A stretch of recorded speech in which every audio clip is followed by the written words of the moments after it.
Physics with Deepak Kumar में आपका स्वागत है। और आज मैं आपके सामने एक प्रैक्टिकल वीडियो लेकर के आया हूँ। प्रैक्टिकल जो वीडियो है वो है आपका वेक्टर के क्रॉस प्रोडक्ट के ऊपर।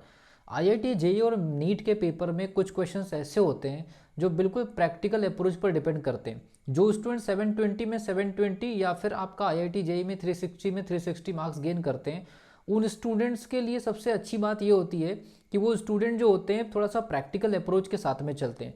तो ये जितने भी स्टूडेंट्स फुल मार्क्स किसी भी इंडिविजुअल सब्जेक्ट में जो गेन करते हैं, उनके साथ एक बेसिक एक एडवांटेज या उनकी जो पढ़ाई करने की जो टेक्निक होती है वो ये होती है कि कुछ टॉपिक को प्रैक्टिकली एनालिसिस करके जाते हैं, इसीलिए उस पर्टिकुलर टॉपिक में कितने भी टफ क्वेश्चन बन जाते हैं उनके लिए वो ईजी होते हैं। तो आज इसी सिलसिले में मैं आपको वेक्टर के क्रॉस प्रोडक्ट के बारे में एक ज्योमेट्रिकल प्रैक्टिकल वीडियो आपको दे रहा हूं, जिससे आपको एक रियलिस्टिक एनालिसिस करने में कभी भी कोई प्रॉब्लम नहीं होगी। अगर आप इस चैनल पर नए तो चैनल को सब्सक्राइब कर लीजिए, बेल आइकन को प्रेस कर लीजिए। अगर इस यूट्यूब चैनल की वीडियोस अगर आपको अच्छी लगती है तो अपने फ्रेंड सर्कल में शेयर जरूर करिए, और आप अपने कमेंट में लिख सकते हैं कि आपको और कितने टॉपिक्स पर या किस टाइप के टॉपिक्स की एनालिसिस चाहिए। कमेंट सेक्शन में लिखिए, उस पर्टिकुलर टॉपिक पर हम वीडियो आपको बना करके दे देंगे। आईआईटी जेईई मेंस के हिसाब से, नीट के हिसाब से, एनडीए के हिसाब से, एयरफोर्स के हिसाब से, या इसके अलावा जो जितने भी एग्जामिनेशंस होते हैं जहाँ पर फिजिक्स ऐसा कंपलसरी सब्जेक्ट होता है और न्यूमेरिकल सेक्शन वहाँ पर बनता है। हालांकि एनालिटिकल जो वीडियोस हैं वो भी आपको अगले टॉपिक्स के बारे में मिलते चले जाएंगे।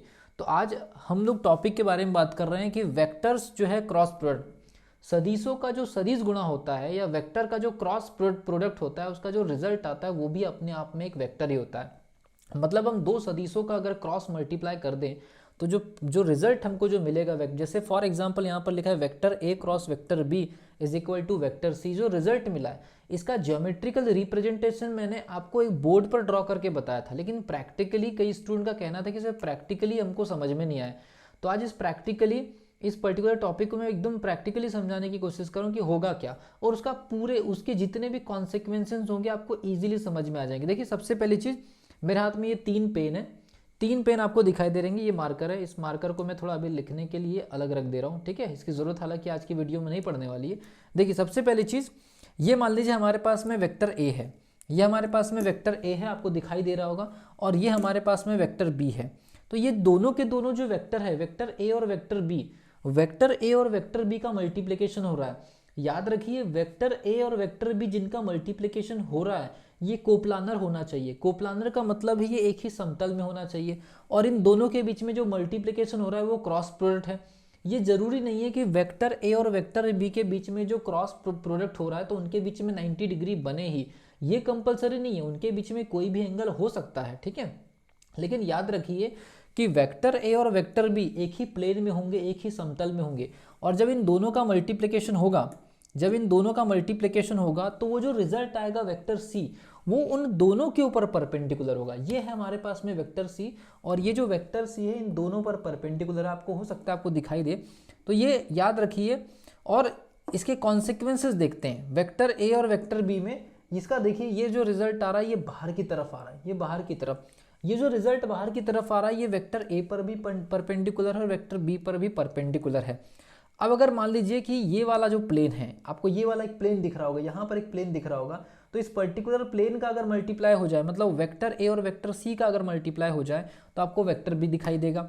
जैसे फॉर एग्जांपल आपके सामने वीडियो में इस प्रकार से मैं आपको दिखाने की कोशिश करूँ कि ये आपके सामने एक प्लेन है, तो रिजल्ट आपका इस तरफ आ रहा है, सामने की तरफ, फ्रंट में, ठीक है भाई।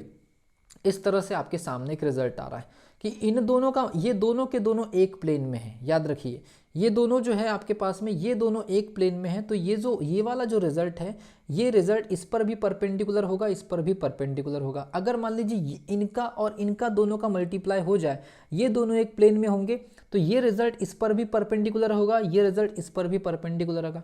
अगर मान लीजिए ये और ये दोनों एक ही प्लेन में होगा, इनके बीच में मल्टीप्लाई होगा, तो जो रिजल्ट आएगा ये रिजल्ट आएगा जो इस पर भी परपेंडिकुलर होगा और इस पर भी परपेंडिकुलर होगा। इसका मतलब ये हुआ कि अगर मान लीजिए कोई भी दो वेक्टर के बीच में अगर क्रॉस मल्टीप्लाई होता है तो वो दो प्लेनर क्वांटिटी होनी चाहिए, मतलब वो एक ही प्लेन में होना चाहिए। जो रिजल्ट होगा उस प्लेन पर परपेंडिकुलर होगा, मतलब रिजल्ट हमेशा दोनों क्रॉस होने वाले वेक्टर्स पर परपेंडिकुलर होगा या उनके प्लेन पर परपेंडिकुलर होगा। और इससे रिलेटेड या इस अप्रोच पर रिलेटेड मैक्सिमम क्वेश्चंस आपको मिलेंगे, चाहे वो एंगुलर मोमेंटम में हो, चाहे आपका मान लीजिए कि और जितने भी टॉपिक है आपके, जैसे मान लीजिए एंगुलर रोटेशंस हो, जितने भी आपके टॉपिक मिलेंगे, या बलयुग्म यानी कपल्स हो, जितने भी टॉपिक आपको मिलेंगे यहाँ पर आजकल प्रैक्टिकल क्वेश्चंस आते हैं, क्योंकि ये टॉपिक होते हैं ईजी। और ये टॉपिक इजी होते हैं तो जेई लेवल पर या नीट लेवल पर फिर वो इजी वे में नहीं पूछे जाते, उनके पूछने का टेक्निक थोड़ा सा एडवांस हो जाता है। तो इस वजह से क्या होता है कि इस लेवल की प्रैक्टिकल अप्रोच या इससे रिलेटेड कोई क्वेश्चन बन जाते हैं। अब इस बार नीट के 2021 के पेपर में इसी अप्रोच पर एक क्वेश्चन आया हुआ है। उसमें उन्होंने क्या काम किया कि A cross b is equal to c है, तो उन्होंने B को कैलकुलेट करना पूछ लिया है। मतलब A cross b is equal to c है तो उन्होंने C दे दिया है और A दे दिया और B को कैलकुलेट करना पूछ लिया है, जो कि थोड़ा सा एडवांस मैथमेटिक्स की डिमांड करता है। तो वो भी क्वेश्चन का सॉल्यूशन मैं आपको बता दूंगा, लेकिन सबसे पहले ये प्रैक्टिकल वीडियो आपको कैसा लगा, इसके कॉन्सिक्वेंसेस जो वीडियो होंगे या इसके बेसिस पर जो वीडियो होंगे वो भी आगे टॉपिक वाइज आपको मिल जाएंगे। मिलता हूँ अगली वीडियो में, तब तक के लिए wish you all the best.